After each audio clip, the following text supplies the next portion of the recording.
Lord Hackers Entertainment. Cuando voy y me hago la prueba de embarazo, positiva. Con una separación de menos de 4 o 5 meses. Embarazada de un hombre que acaba de llegar a mi vida, que es un rastrero. Todo lo que tú te puedes imaginar. Ahí yo como que puse los pies sobre la tierra y dije, ¿qué yo estoy haciendo con mi vida?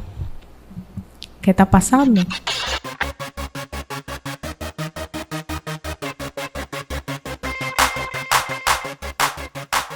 Crecer, desarrollarse, tener éxito en la República Dominicana no es nada fácil.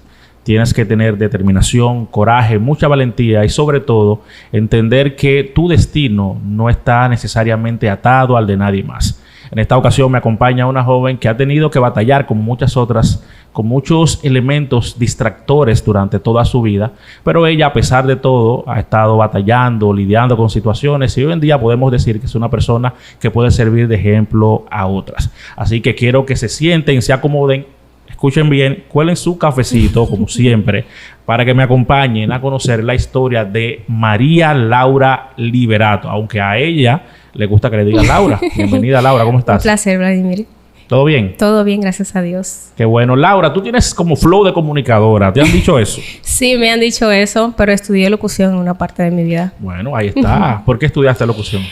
Alguien me inspiró. Un locutor amigo que tenía me decía, yo soy cibaeña y hablo mucho con la I. Me decía, tú debes mejorar eso. Tenía muchas faltas ortográficas al escribir y él me dijo, es bueno que te haga un cursito de locución para que me moderes eso. ¿Y lo hiciste y mejoraste? Sí, sí. También mi carrera me permitió estudiar oratoria y esas cosas. ¿Qué estudiaste? Tengo una licenciatura certificada por la IDAD como tripulante de cabina o azafata. Oh, chévere. ¿Y has ejercido como azafata? No, todavía no, porque mi inglés no es muy bueno. Tengo que trabajarlo, pero estoy pendiente en 2 aerolíneas. Chévere. O sea, que estás ahí esperando una oportunidad. Claro, sí. ¿Y estás trabajando en el inglés mientras tanto? Sí, sí. ¿Seguro? Claro. Chévere. Hazlo. Eso es interesante. Tú sabes que eso de azafata es como un sueño de muchas niñas. Sí, sí. Realmente desde pequeña eso me gustó. La oportunidad de tú conocer otra cultura y otras personas, como el desenvolvimiento de otro país, eso siempre me interesó y por eso estudié. Chévere. Conozco algunas jovencitas que ya están ejerciendo y les va bien. Sí, sí. Es bonito eso. Es una oportunidad muy chula. Te abre muchas puertas y te ayuda a crecer como persona en muchos ámbitos realmente. Tú sabes que actualmente está como de moda esto de hablar con la I, entonces tú ya lo corregiste. No lo he corregido del todo, pero estoy en eso. Pero eso gusta, claro. La cibaeña como que llama la atención. Claro, la cibaeña gustamos. Y por ahí está mi amiga La Faisa y está Crucita y está Magali. Claro. Está el pecado con ese acento. La I es la sensación. Ya le salió. Mira, entonces, ¿tú eres cibaeña de dónde? Yo soy de Santiago, específicamente de Cienfuegos o Santiago Oeste. De una parte que le dicen El Hoyo, San Lorenzo II. Sí, sé dónde es. ¿Y ahí te criaste todo el tiempo? Sí, crecí ahí. Estudié... Toda mi vida fue ahí. Crecí en una de las áreas más peligrosas, que es El Hoyo, expuesta a mucho caos. En esa temporada había mucho guerrillero y crecí viendo todo eso y así. ¿Con quién creciste? Crecí con unos padres adoptivos porque mi mamá no podía tenerme. Cuando yo nací, mi mamá tenía muchos problemas con mi padre, porque mi padre era una persona muy alcohólica. Siempre estaba en la calle y ella me tenía a mí y tenía a mi otra hermana. Ella empezó a trabajar en una casa de unos tíos postizos y ellos no podían tener hijos. Y ella decidió darle a mi hermana.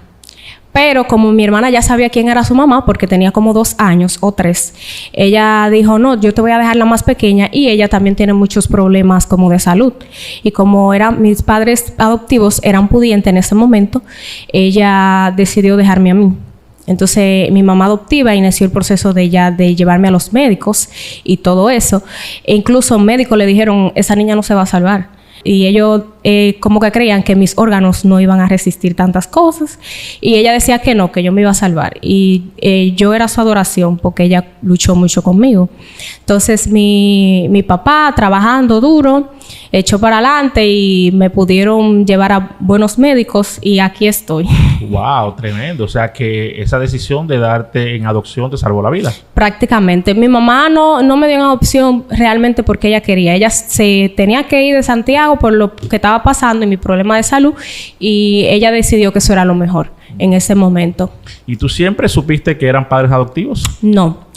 Cuando me enteré, porque hermanas de mi mamá biológica vivían cerca del área. Entonces, siempre cuando yo salía a jugar, ellas me decían, eso no son tu papá, te están mintiendo. Yo como niña decía, ¿por qué me dicen eso? Y yo siempre me hacía la pregunta también por qué mi piel era de tez morena y mis padres eran blancos. Y yo decía, ¿y por qué me dicen eso? Pero como que tienen razón, me estarán mintiendo. Yo tenía como de 4, 5, 6 años por ahí. Empecé a bajar la calificación en la escuela porque yo estaba meditando eso. Y la psicóloga escolar llamó a mis padres y le dijo, algo está pasando con la niña. Y empezaron a evaluarme. Yo dije lo que era y mis padres le explicaron, sí, ella la adoptamos y eso. Y les recomendaron que era mejor que ellos me dijeran la verdad a que yo empezara a escuchar cuentos de camino porque eso me iba a afectar. Y ya ahí me dijeron, para mi mamá fue difícil porque era su única hija en ese momento y ella no quería, como que el temor a perderme, ella no quería decirme. Incluso ella no permitía que personas cercanas a mis padres biológicos se acercaran a mí, porque ella temía perderme. Y pasaron muchísimas situaciones, pero sí, ella me dijo al final. Wow. ¿Tú recuerdas cómo te sentiste en ese momento? O sea, eras muy chica. Sí, yo era muy pequeña. Yo tengo pocos recuerdos de esa edad porque uno está muy pequeño. Pero yo me recuerdo que en la casa había un patio y ella me sentó en la puerta y ella me miró así y me dijo, yo sé que te han dicho cosas, pero ya yo te voy a decir lo que es. Es muy difícil para mí porque tú eres mi hija, aunque no haya salido de mi vientre. Pero tu mamá es fulana, de tal, la que yo te he dicho que le bese la mano a un tía, porque mi mamá biológica no podía estar cerca de mí ni mi papá, pero ellos sí podían en cierto periodo como acercarse a mí para saludarme, porque ese fue el acuerdo. Y fulana de tal es tu mamá, y ella te dejó aquí conmigo por esta situación y por aquella, porque no te podía tener, tú naciste muy enfermita, pero no me podían decir todo junto. Después ella me empezó a explicar más situaciones, después que mi papá era muy alcohólico, que mi papá la maltrataba y muchas cosas, y así, como un proceso. Pero al final yo lo comprendí y lo entendí. ¿Tú tuviste comunicación entonces con ellos después y con tu otra hermana y esas cosas? Sí. Yo empecé, después que fui creciendo no tuve una comunicación en sí. Ella ya no regresó como a visitarme y esas cosas. Pero después que mi madre falleció, sí, ella se comunicó conmigo, mi mamá biológica, para ya tener un contacto más directo. Entiendo. ¿Creciste entonces en un ambiente seguro, Laura? ¿Todo estaba bien en esa casa? Realmente, mi papá, como te dije, trabajó mucho para darnos todos. En ese momento, él era una persona pudiente porque él era maestro constructor.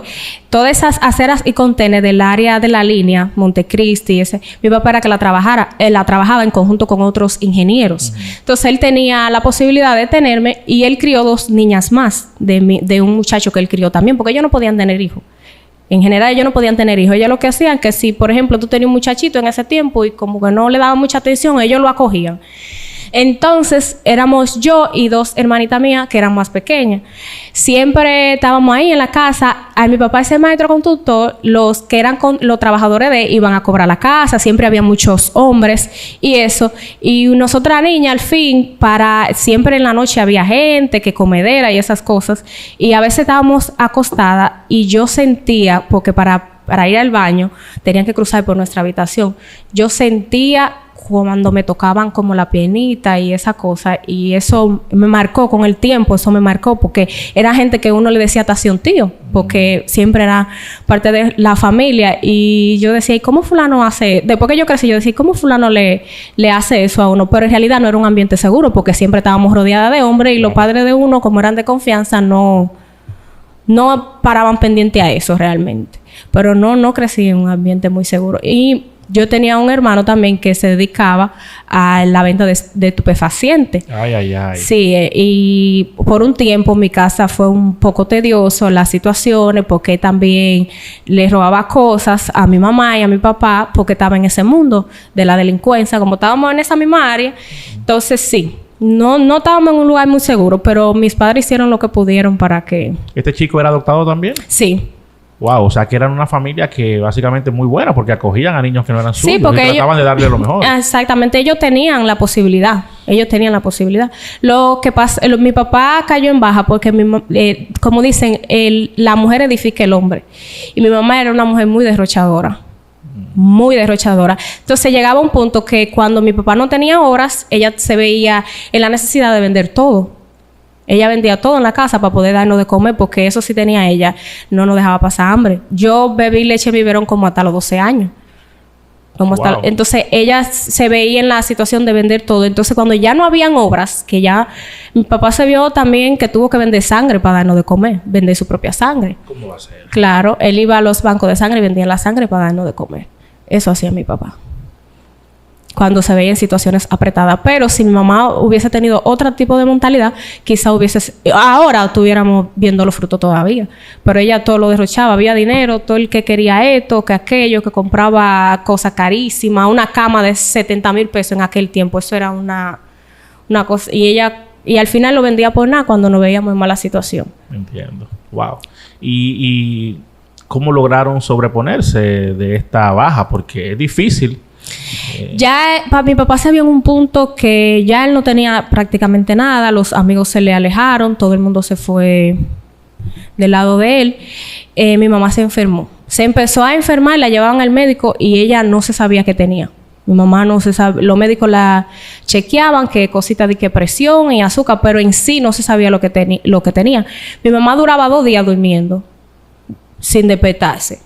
Y los médicos decían, no, que no sabemos, análisis, y llevándola al médico y de todo. El punto es que mi papá le dice a un amigo que tomara los papeles de la casa para él y que le diera un dinero para él empezar a llevar a mi mamá a mejores médicos porque ya estaba en muy mala situación y él no sabía qué hacer. La hipotecó la casa. Prácticamente. Pero una casa valorada en ese tiempo como en 4 millones de pesos y él lo que le pidió fue 100,000 pesos prestado. Eso es como, agárrame los papeles ahí. Sí. Por esa cantidad.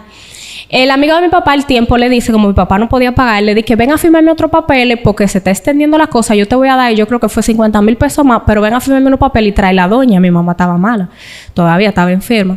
Y mi papá va, como es su amigo, mi papá firma, mi papá no lee, mi papá era una persona muy ingenua de un campo de Santiago Rodríguez, era muy fácil de engañar también.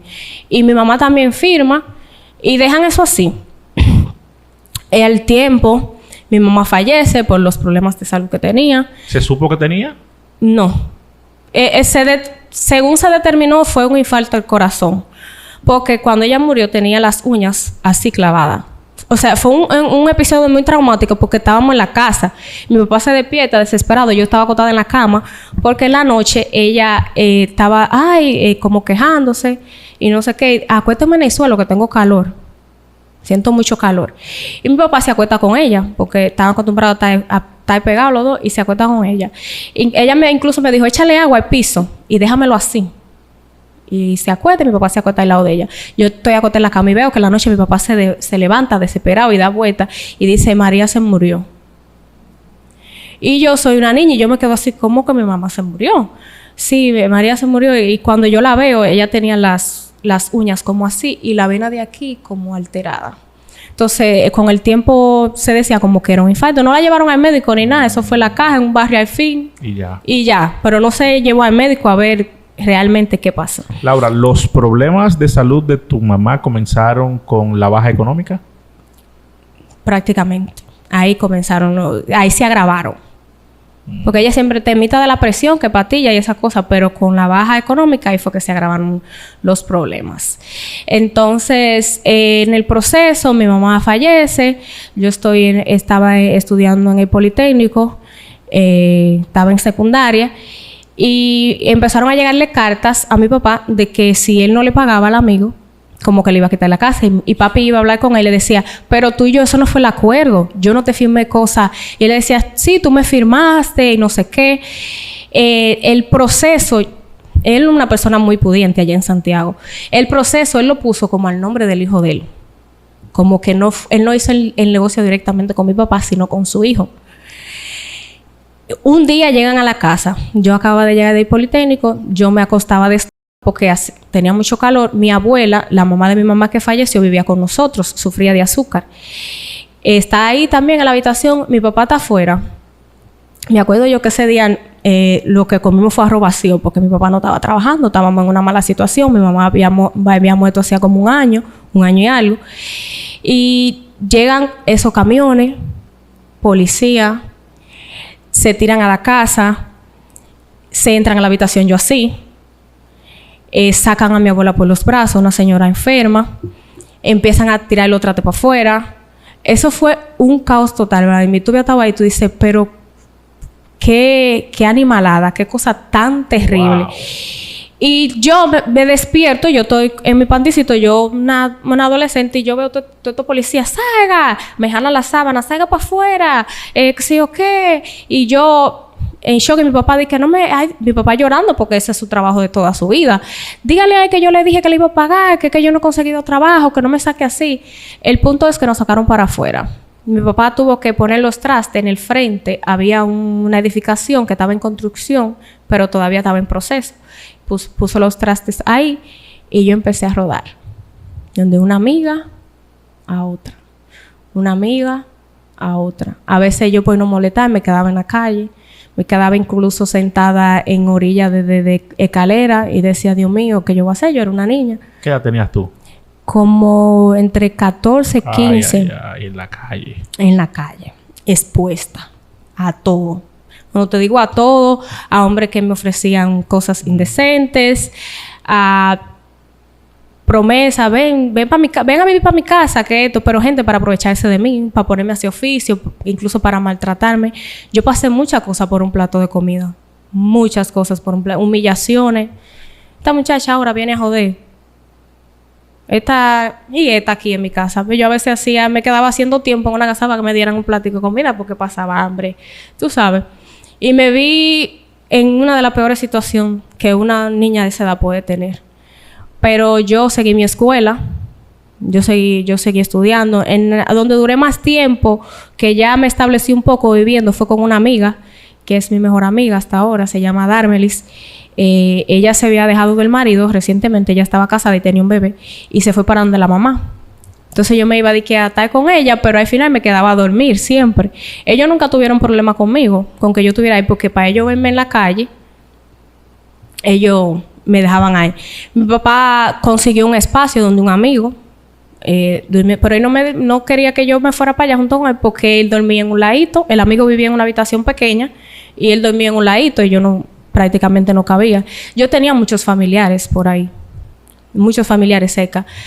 Quizás me dejaban un día o dos en la casa, pero esas personas, los que hablaban mal de mí o no apostaban a mí, me decían, esta muchachita lo que es va a hacer un cuero, tú sabes, cosas. Esa muchacha ahorita se casa o puede salir embarazada y está aquí en mi casa. O sea, mi propia familia pensaba así de mí. Y personas que no llevaban mi sangre sí me daban la oportunidad o un espacio en su casa. ¿Me entiendes? Y ahí empecé a seguir la escuela. Me acuerdo yo que ya yo me iba a graduar del bachiller. Yo hice turismo, que es lo más caro, pero era lo que me gustaba. Me acuerdo, nosotros teníamos trate, pero papi lo tenía en un patio de una casa de una vecina.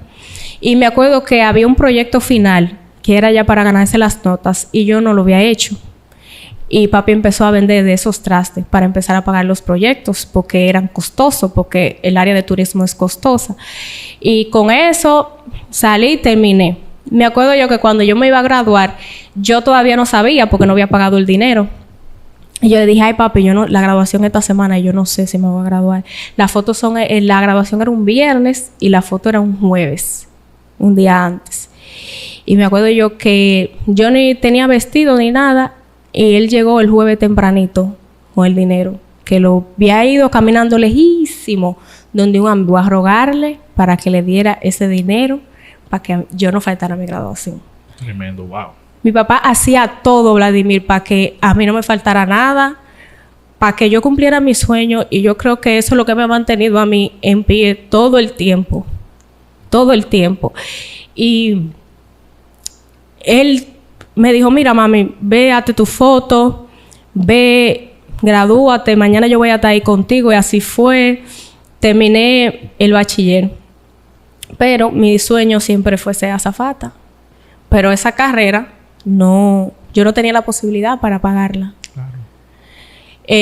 Yo seguía viviendo con esa amiga, y se llama Darmelis. Y conocí a un chico en ese momento. Éramos adolescentes los dos, muy enamoradas. Vivíamos en la casa de su mamá. Y su familia hasta ahora son locos conmigo. O sea, ¿te mudaste con él? Sí, me mudé con él. Me mudé con él, ahí vivíamos con la mamá. Pero yo siempre le decía, y porque yo siempre he visto más, he tenido visión. Vivimos aquí, pero tú sabes, tu mamá tiene que tener su espacio porque ella tiene su pareja. Aunque estemos aquí, ella no tiene problema con que estemos aquí. Tenemos que hacer algo para echarnos para adelante o mudarnos. Él decía, yo no me voy de mi barrio, porque es de la gente que se sienten bien donde están. Yo no me voy de mi barrio. Él era una persona extremadamente celosa. Ahí yo empecé a sufrir, como al año, maltrato físico y psicológico. Como yo te dije, yo vengo con problemas desde el nacimiento, y yo tengo una condición cardíaca que se llama taquicardia sinusual, que es como una taquicardia que la provoca el estrés o las discusiones. Ajá, si yo me veo en bajo presión de algo, me la provoca. Ese hombre me daba al punto que yo me quedaba sin respiración, y él sabía que yo me ponía mala. Él se cegaba. Me entraba a golpe, y para él era un orgullo decir que me maltrataba. Un orgullo decir que él te maltrataba. Sí, porque a veces yo le revisaba el teléfono, he enamorado a muchísimas mujeres y eso. Y él le decía, yo le di su galleta hoy por esto y por esto. Y yo decía, pero ¿cómo para una persona puede ser un orgullo decir que maltrata a otra? ¿Cómo tú enamorando a otra mujer le dices que tú maltratas a la tuya? Está muy mal de la cabeza. No solo él, sino también quien escucha esto y sigue como que nada pasó. Exactamente. Su mamá siempre quiso evitar esas situaciones y ella nunca quiso que nos dejáramos, pero yo llegué a un punto que dije, ya yo no puedo más. Porque yo llegué a un punto que ella respondía. Si él me tiraba una galleta, yo le tiraba una. O vamos a terminar en una desgracia. Pero yo lo dejé en un proceso. Yo empecé como a decirle, no vamos a dejar. Y es que no, casi yo qué. Recogí los trates. Y le dije, duré como un año con los trates recogidos dentro de la casa. Y yo le hacía saber, estamos dejados. Pero yo le decía, pero vamos a darnos como un tiempo para ver si alejados funcionamos. Y él que no, que no. Mi papá en ese proceso recupera la casa. Eso fue como Dios. Mi papá tenía todos esos años con una abogada. La abogada se hizo cargo del caso. Mi papá recuperó la casa. Ella costeó el proceso con la finalidad de que mi papá, cuando vendiera la casa, le iba a dar un 10% de todo. Ahí me mudo para la casa de 3 niveles y me mudo en el tercer nivel que tiene apartamentos.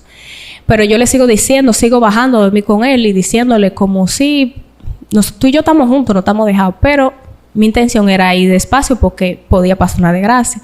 Hasta que ya él se desencantó y vio que era que ya yo no quería nada con él. Y ahí se acabó. Ahí yo no estaba trabajando porque había trabajado de promotora cuando estaba con él. Estaba estudiando inglés y trabajaba como promotora. Trabajé en marca de cigarrillos, en marca de licores. Ahí también hay muchos hombres que son son sobrepasados. Siempre como que las mujeres nos vemos expuestas como a las faltas de respeto. Eso también me traumó mucho. Lo que te llevaban, a veces te hacían oferta, pero yo nunca cedía nada de eso porque yo siempre decía, lo mío es trabajar para estudiar o para estar bien o para tirar para adelante y yo no me puedo desenfocar, tú sabes. Hay mujeres que por oportunidades se deslizan y Bueno, pues ahí empecé a trabajar en una repostería como recepcionista. Conocí a un muchacho que se llamaba... duramos como 3 años juntos y nos separamos. Porque hubo una situación y de esa situación resultó que él estaba con una mejor amiga, que me la presentó como su mejor amiga y al final me fue infiel con ella. O sea, estaba contigo y estaba con la mejor amiga. Él dice que no, pero ese es el parecer, porque él siempre me decía, fulana te enamora de mí. Pero yo le decía, pero es que desde niño ella siempre como que se me ha insinuado porque yo la veo como una amiga a ella. Como yo cuando entré a su vida, él es su mejor amiga, yo nunca me metí en esa relación de que, no haga coro con fulana ni nada. Yo respeto a las personas que encuentro en tu vida cuando iniciamos como pareja. Incluso él a veces, ella tiene una niña, él a veces, ella va a llevar a la niña para un cumpleaños. Y yo, pues está bien, ve, llévala, lo que sea. Y nosotros tuvimos una situación y nos separamos como por varios días por esa situación. Y en esos días lo vieron con ella. Y ahí fue como que se explotó la bomba de que él estaba ya con ella.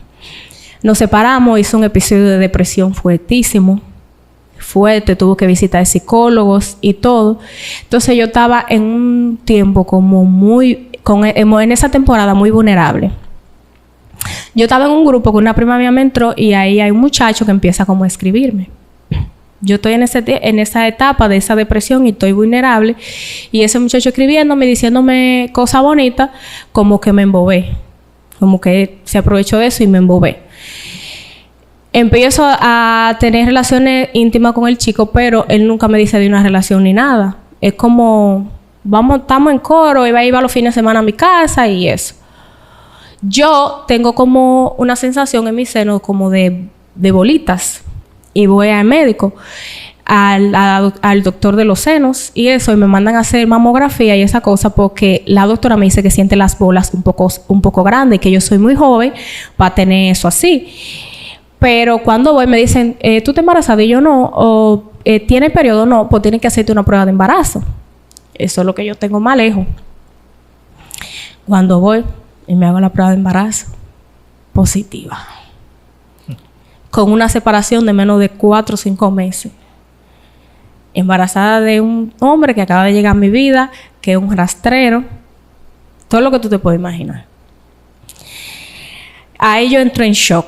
Totalmente. Yo no hallo qué hacer. Yo, Dios mío, pero ¿qué está pasando? Yo me estoy volviendo loca. Llamo a la que es mi mejor amiga. Ven a buscarme. Estoy en tal clínica. Está pasando esto y esto. Yo vine al médico por esto. Resulta esto. O sea, fue como un momento de caos total para mí. En esa semana visito al doctor, al ginecólogo que me estaba atendiendo, y él me dice, mira María Laura, ese embarazo tiene como de 4 a 5 semanas. Pero según yo veo el saquito aquí, fuera del saquito se está desarrollando como una masa de carne. Y eso me preocupa. Porque eso puede ser cancerígeno. Ese embarazo no va para ninguna parte. Eso no se va a salvar. Ese embarazo hay 2 posibilidades. Si pasa de esta semana, es un milagro de Dios. Pero si no, esta semana se te va a salir solo. Está muy chiquito, no hay que hacer ningún proceso, solamente espera. Ahí yo me pongo peor. Porque aunque el papá no sirva, es mi hijo. Claro. Y yo le digo, pero no hay nada que hacer. Me dice, un milagro, que Dios haga un milagro. Pero esa masita de carne que está afuera me está preocupando. Si el embarazo sigue adelante, va a haber complicaciones. Porque esa masita que se te ve afuera, eso es complicado. Eso da una alerta de algo. Ahí, ese fin de semana, eso fue en la semana, el fin de semana, una amiga me dice, ay, vamos para el campo. Y yo dije, ay, sí, yo lo necesito. Yo no le digo a nadie de eso. Yo me iba para el campo el sábado. El viernes me puse muy mala. Me dio como un dolor, me dio de todo, como un ataque de ansiedad en el pecho. Me dio dolor en el pecho, como un ataque de ansiedad, dándole mente a eso mismo. Mi mejor amiga fue para mi casa, otro amigo que tengo, a estar conmigo un rato. Yo no le digo a nadie. Mis dos hermanas mías viven conmigo en ese momento. Yo no le digo a nadie qué me está pasando. Me voy para el campo. Allá, el esposo de la muchacha que me llevó para el campo tiene un equipo de música. Estamos allá, pero está todo el mundo alrededor de mí, pero yo estoy como que no soy yo, como en el aire. Y yo le dije, yo me voy a acostar. Es que es raro, porque tú te gusta mucho todo el campo. A mí me gusta mucho el campo y esas cosas. Sí, yo me voy a acostar, yo no me siento bien. Yo me fui a acostar. Vladimir, yo sentí un dolor que algo se me desprendió de adentro, así. Y yo nada más dije, Dios mío, no permita que nadie me tenga que sacar de este campo porque esto no lo sabe nadie. De que para un médico que se sepa esto, porque yo no quiero que nadie sepa esto. Mi vergüenza, porque yo tenía poco que me había separado y que estaba embarazada de otro. Ahí sentí ese dolor, cogí para el baño, el sangrero, yo pedí mi bebé sola. Ahí yo me limpié, me bañé, limpié el desorden y volví y me acosté. Esperé hasta el lunes. Fui al médico, ante el doctor y le dije, mira, pasó esto. Entonces me dijo, y eso fue que ya se salió. Porque eso no, yo te dije que ese embarazo no iba a proceder. Y ahí él me dijo, no tengo que hacerte nada, todo está perfecto, todo está completamente bien, pero te voy a dar un consejo. Y él me mandó a hacer todas las pruebas de SIDA, toda esa cosa. Tienes que cuidarte un poquito más, porque como esa persona era de la calle, fue un embarazo, pero pudo haber sido una enfermedad. Así es. Ahí yo entendí muchas cosas. Ahí yo como que puse los pies sobre la tierra y dije, ¿qué yo estoy haciendo con mi vida? ¿Qué está pasando? ¿Por qué yo estoy actuando así? ¿Por qué si yo siempre he sido una persona muy centrada? Pues nada. En el proceso de la repostería, el tiempo, cuando yo me dejé de Daniel, yo inicié un negocio con 2 amigas de eso de la ropa de la PAC. No estaba yendo muy bien, en pandemia no fue súper bien, no fue excelente. Eso ha sido mi trabajo desde ese momento. Pasé ese proceso de la pérdida del embarazo, me puse a estudiar, terminé mi carrera.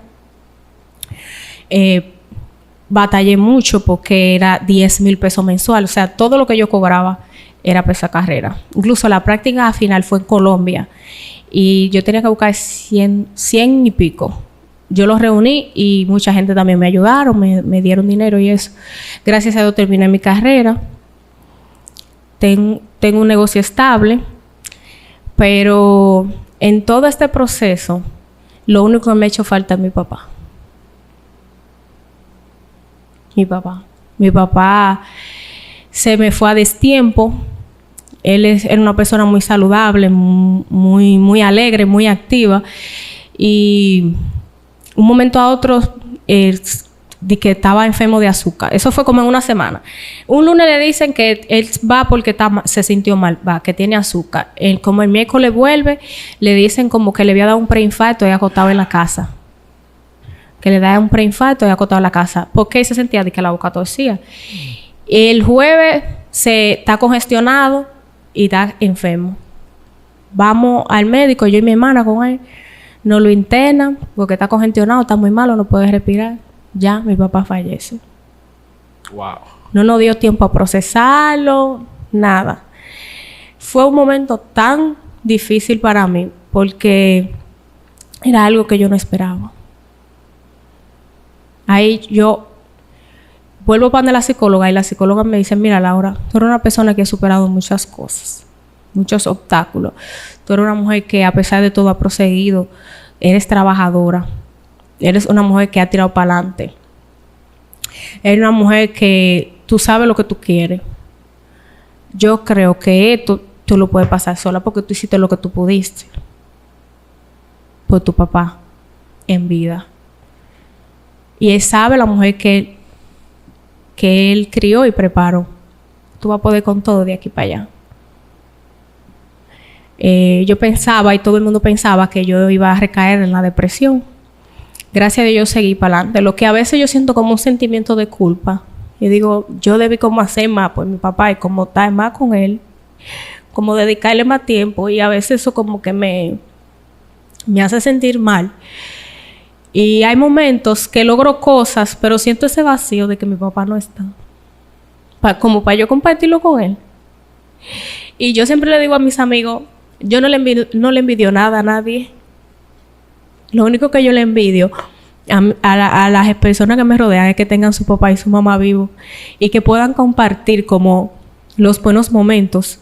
Porque cuando llega diciembre y yo estoy sola así en la mesa y no lo tengo a ninguno de los dos, yo digo, Dios mío, este es el vacío más grande. Uno se siente la peor persona Porque tú, que tú digas un domingo, voy pan de mi mamá.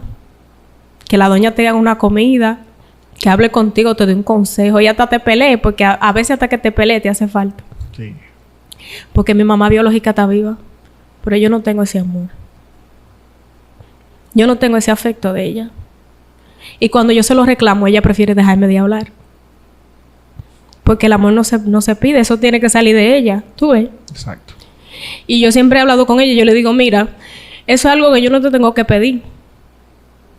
Yo no te tengo que pedir, ven a una graduación mía porque yo he hecho muchos cursos o ven por cumpleaños mío porque yo lo he hecho. Yo me dirijo a la capital si hay un evento importante y comparto contigo. Yo tengo que pedírtelo. O tengo que pedirte que me escriba un mensaje, lo que sea. Eso no se pide. Y yo estoy sola en el mundo. Que la última vez que hablamos fue de eso. Ella prefirió dejarme de hablar que entender. Y creo que eso ha sido lo más difícil. Pero gracias a Dios yo he avanzado. Estoy tirando para adelante con mi negocio. Estoy cayéndole atrás a conseguir el trabajo de mis sueños. Quiero expandirme con lo del negocio. Quisiera abrir sucursales y muchas cosas.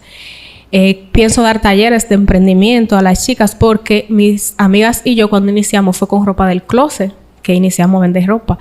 Entonces, yo siento que las mujeres sí podemos. Como que las situaciones agravantes de la vida o lo que se pueda poner difícil no debe detenernos. Simplemente porque somos mujeres y somos las mártires, las frágiles. Nosotras podemos muchísimo. Claro que sí, totalmente. Las mujeres son, y es algo que pienso yo y yo sé que mucha gente piensa igual, mucho más fuertes que los hombres en muchísimas cosas. Al final te voy a decir algo, Laura. Lo mejor que puedes hacer para honrar a tu mamá y a tu papá, esas personas que dieron todo por ustedes, que te criaron, que sin tú ser su hija biológica, estuvieron ahí para ti. Fíjate el esfuerzo que hace tu papá en un momento donde no tiene dinero, busca la manera de que tú logres tu sueño de graduarte, hizo lo posible. Yo pienso que la mejor forma de honrarlo es precisamente teniendo éxito, logrando tus sueños. Si él estará muy contento viéndote donde quiera que esté, haciéndolo. Entonces, no pienses que es tu culpa porque realmente no es algo que tú controlas. Pienso que a tu papá le pasó lamentablemente lo que le pasa a mucha gente. El cúmulo de situaciones, de problemas, el estrés. Llega un momento en la vida en el que tú acumulas tantas cosas que tu cuerpo y tu mente sencillamente se dan por vencido. Es como una forma hasta de descansar. Porque no todo el mundo puede superar pérdidas tan importantes. Para ti es más fácil, eras más joven. Pero imagínate a alguien que quizás toda su vida trabajó por algo, perderlo, cuando estaba bien, decidir tener estos niños, criarlos y en un momento sentir que no tiene la fuerza ni el poder económico para continuar empujándolos. Eso debe ser desastroso emocionalmente. Por eso te pregunté ahorita que cuándo se agravó lo de tu mamá. Y coincide con el tema económico también. Porque la parte económica, señores, es tan estresante no tener el dinero para tú resolver las situaciones. Para tú, algo tan simple como comerte un plato de comida. Y eso a mucha gente le trabaja de manera drástica. O sea, hay gente que no lo soporta. Tú puedes durar 2 o 3 años en eso y llega un momento en el que ya no hay manera. No, pero nosotros somos jóvenes y hay momentos que si no sabemos manejar la situación económica nos estresamos porque yo soy una. Yo soy una. La gente dice el dinero no es importante, pero te facilita las cosas. Claro que es importante. Lo que pasa es que el dinero no es lo más importante. El dinero no te brinda la felicidad porque el dinero es una herramienta, ¿ok? Y es un medio que tú usas para conseguir cosas. Pero definitivamente que sí es importante porque si tú no tienes que comer, tú no vas a estar bien. ¿Entiendes? Si tú tienes responsabilidades, hijos, por ejemplo, familiares que dependen de ti y tú no puedes proveer, claro que hay un problema y tú no vas a estar bien. Entonces, todo el mundo, por eso es que trabaja por dinero. Aunque no ame el dinero, lo necesitas. Es como un mal necesario, ¿verdad que sí? Entonces, hay que hacer las paces con eso, entender que el dinero no es todo, pero es muy importante y hay que trabajar para tenerlo, para que los problemas sean otros. Es muy diferente la situación cuando los problemas no son económicos. Claro. ¿No entiendes? Tú dices, bueno, aquí los problemas no son económicos. Hay otros temas que tenemos que manejar, pero el dinero no es un problema. Creo que todos aspiramos a que eso sea así en nuestras vidas. Porque es mucho mejor vivir de esa manera. Entonces, yo pienso que la mejor manera de honrar a tu mamá y a tu papá es logrando tus sueños. Y tú estás en el proceso. Estoy en el proceso y no me detengo. No me detengo. Créeme que hay días muy difíciles porque, como te dije, cuando a uno le faltan sus padres, uno como que se siente desahuciado. Uno dice, porque prácticamente no tengo a nadie. Claro. Pero yo a veces digo, ellos me criaron una mujer muy fuerte y por ellos sigo hacia adelante. Más por mi papá, porque ese hombre hasta el final lo dio todo. Me acuerdo yo que en su lecho de muerte yo le decía, papi, pero no me dejes sola porque yo estoy tirando para adelante por ti. No me dejes sola porque todo esto es por ti. Y él me decía, no mami, yo no te voy a dejar sola. Las últimas palabras que escuché de él. Y creo que por eso me he mantenido. Pero hay días difíciles. Wow. ¿Qué pasó con la casa? La casa, como te dije, él la recuperó. Pero ahora mismo está en el poder de la abogada.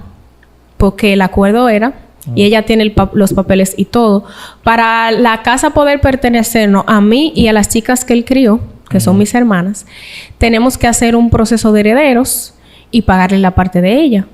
Que si la casa está valorada en 4, 5, 6 millones, hay que darle su 10%, hacer el proceso y buscar ese dinero. ¿Y ustedes quieren conservar la casa o quieren venderla? El deseo de nosotros es conservarlas, pero hay un sistema. Mis hermanas no son económicamente pudientes porque tienen varios niños y eso, la única que tiene negocio y trabaja soy yo. Pero ellas no pueden buscar ese dinero que falta. Entonces, yo soy sincera con ellas. Yo le digo, para yo buscar 1 millón o 2 millones de pesos para salvar esto, yo compro un apartamento para mí. Claro. Porque al final ustedes van a ser beneficiados, ustedes son las que viven aquí. Y ustedes no pueden buscar ese dinero. Y el problema es para mí. ¿Ellas viven en la casa todavía? Ellas viven en la casa porque, como te dije, es de 4 niveles. Una vive abajo y una vive en el apartamento de arriba. Donde yo vivo, yo pago con uno de los apartamentos. Y la casa del medio la cobra la abogada porque a ella le pertenece un 10%. Entonces, yo le digo, yo no voy a salvar esto con mi sacrificio. Yo sé, mi papá peleaba conmigo por eso. Papi decía, tú eres mi orgullo, tú eres que tienes que salvar esto. Yo con mi esperanza en ti. Yo le decía, papi, resuelve tu problema en vida. Yo no puedo tirarme ese problema después que tú faltes. Wow. Complicado. Entonces, mis hermanos lo saben. Ella me dice, tú tienes razón. Yo dije, si yo llego a tener 1 o 2 millones de pesos, yo no lo voy a invertir aquí. Yo compro un apartamento para mí. Vendan la casa. Eso es. ¿Por qué no la venden? Exacto. Está en proceso de venta, pero como te dije, el lugar, como tiene su fama, ya no es así por ahí. Pero como tiene la fama de la delincuencia y todo eso, la gente como que tiene temor a comprarla. Es una edificación muy, muy buena porque son 4 casas en una. Quien lo compre le va a sacar beneficio. Pero como que por eso se ha complicado el tema de la venta. La abogada a veces me presiona un poco y yo le digo, mi papá era que te debía y no está. La única solución es vender la casa porque yo no voy a buscar ese dinero prestado. Claro. Entonces, tú no puedes presionarme a mí. No, pero ella sigue cobrando, tú dices. Claro, ella cobra la casa del medio. Tranquila, ¿verdad? Claro. ¿Y le busque venta? Ellos quieren que la busque yo, parece también. No, que le busque venta a ella, que es abogada y puede tener acceso a clientes más que tú, que no estás en ese mundo. Claro. Wow. Tremendo, Laura. Tú sabes que tu historia tiene muchas cosas que reflexionar. Esto de la decisión de intimar con una persona así de repente también es importante porque muchas mujeres y hombres pasan por lo mismo, están en un proceso de duelo, no han sanado una herida de una relación que falló por cualquier razón y entonces de alguna manera se involucran con una persona y a veces llegan más lejos con esa persona a quien no conocen tanto que con la persona que estaban. Que lo que hacía algo duele más que una relación estable. Es una locura eso. Eso duele más porque es que tú les entregas la esperanza que tú tenías de la otra persona a esa. Entonces, eso casi algo, esas etapas es mejor a veces saltársela. Porque eso trauma, yo estaba superando un trauma y me generó otro. Exacto. Peor. Claro. Y además que no estabas como tan centrada como para tomar precauciones. Porque no. Estar eso también fue, así con alguien que no conoce. Eso fue un momento como yo me cegué, yo decía, si él me pegó los cuernos y se fue con otra, yo voy a hacer mi vida, pero hacer mi vida, ese muchacho no quiere. Somos muy amigos ahora. Y él incluso me pidió perdón por todo el daño que él me hizo, porque él me dijo, tú estabas en un momento que yo no debí, porque él me trataba... ¿Él sabía? Sí, él me trataba malísimo. O sea, en el sentido, una persona que te escriba hoy te responda como que tú te sientes usada como mujer. Y él ahora me pide perdón. Él me dice, tú eres una mujer increíble. Yo no debía hacerte nada de lo que yo te hice. Somos muy amigos ahora. El papá del bebé que yo perdí y yo. Pero no era el momento de ninguno de los dos. Él estaba pasando por una situación inmaduro al fin. Y toda esa cosa. Que incluso tenía una muchacha preñada en ese momento. Y... Su vida era un caos y la mía también. Qué locura. Bueno, pero gracias a Dios estás bien y trabajando y persiguiendo tus sueños. Así es, estoy trabajando en todo eso, estoy muy centrada en mí, cuidándome físicamente, mentalmente, haciendo todo lo que me haga bien. Porque para uno lograr, hay gente que se siente en trabajar y que tú digas que esto, pero para tú lograr cosas, tú tienes que estar bien mentalmente y cómo cuidarte. Un equilibrio. Exactamente, de ¿Qué todo. edad tienes tú ahora? 28. 28 años. Bien, te falta mucho por vivir todavía. Me y falta. te ves mucho más joven también. Ah. Y que parece que tienes mucho menos. Sí, hay gente que me dice eso, que parezco que tengo menos edad. Porque yo era un poquito llenita y en el proceso de la separación y eso rebajé bastante. O sea, el sufrimiento te puso a rebajar. No el sufrimiento, la gente cree que eso. Porque tú dices, en el proceso de la separación rebajé con el sufrimiento. No, porque dejé los anticonceptivos. Entonces, yo no me había percatado que eso era que me tenía subida de peso. Me lo quité justamente cuando me separé. Pues por eso fue el embarazo también de la otra persona, porque estaba recientemente dejando los anticonceptivos. Entonces todo chocó. Exactamente. Entonces ahí yo rebajé bastante y la gente lo amerita que yo sufrí, pero no fue por eso. Yo sufrí, pero no fue por eso que rebajé. Fue por el anticonceptivo que lo dejé. Wow. Bueno, tremenda historia, Laura. Yo espero que sirva para muchas chicas. Es una historia que le pasa a mucha gente y yo sé que detrás de la pantalla en este momento existen muchas personas identificadas. Lo bonito de todo esto, cuando uno comparte sus vivencias, es que siempre aparece una que otra persona que ha vivido prácticamente lo mismo y quizás esté en este momento pasando por algo similar, cualquiera de las cosas que te pasaron, y se pueden identificar, pueden aprender de lo que tú viviste, también pueden saber que no es solo a ellos, hay gente que piensa que solo a ellos les pasan cosas difíciles o negativas, y lo que tienen que saber es que sí se puede, o sea, usted puede superar cualquier obstáculo que se presente en su vida, sea cual sea. Para muchos estas son cosas muy normales y para otros son cosas que te destruyen y te derrumban. Hay gente que toman un problema pequeño y lo convierten en algo muy grande y no avanzan. Y hay otros que tienen grandes problemas, lo convierten en problemas pequeños y siguen adelante. Esa es la gran diferencia. Y eso es lo que buscamos siempre cuando compartimos testimonios así como el tuyo. Claro. Te agradezco mucho. Sí, estoy siempre a la orden para ti. Gracias. Bye.